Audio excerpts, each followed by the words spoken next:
Hi, today I'm working on what I think is one of the more challenging aspects of this whole bathroom project, and that is getting the concrete countertops done and done correctly.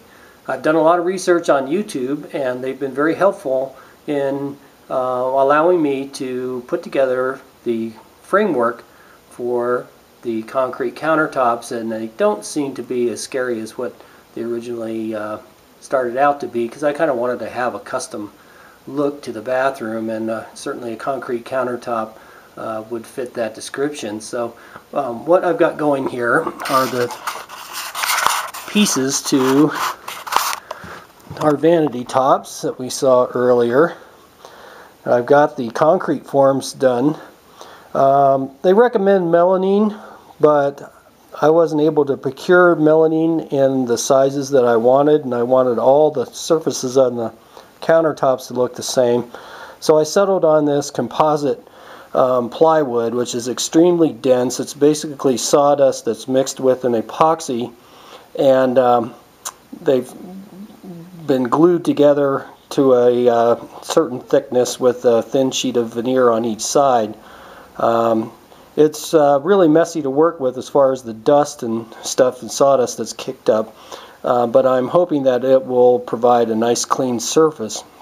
And so what I'm doing right now is leveling up the forms here so that when I go to pour the concrete, it's going to be level on the top and the bottom. And what we're actually looking at is the bottom of the vanity. We're doing everything upside down and backwards here, which is a little difficult sometimes to think in that dimension. So what you're going to need for that are some shims. I've got some standard wood shims that you'd normally use for framing up doorways. And a level, of course, to make sure that you're level. That's a torpedo level that you can get pretty cheaply in most hardware stores.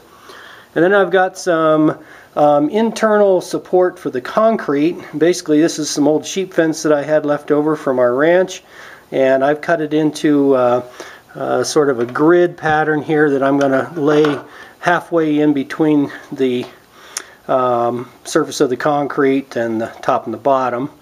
We're going for 1.5 inches depth on the concrete for the vanity top, and I'm going to have to suspend this somehow so it doesn't poke through the top of the vanity when the final pour is done. Here's the large part, and I'm also that's still sort of under construction. It's helpful to have a pair of wire snips when you're doing this kind of stuff. And I've also thought about the eventuality that we're going to have to anchor the concrete countertops, even as heavy as they might be. We're going to have to put them down on top of the vanity somehow.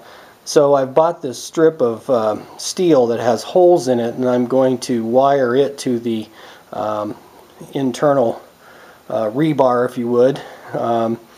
And those tabs are going to be where I'm going to screw the concrete countertop into the sides of the vanity framework that we saw previously. So that's the project for today. Make sure everything's level in every direction, which isn't as easy as it sounds, but I'm hopeful that we can be ready to pour this concrete here pretty soon.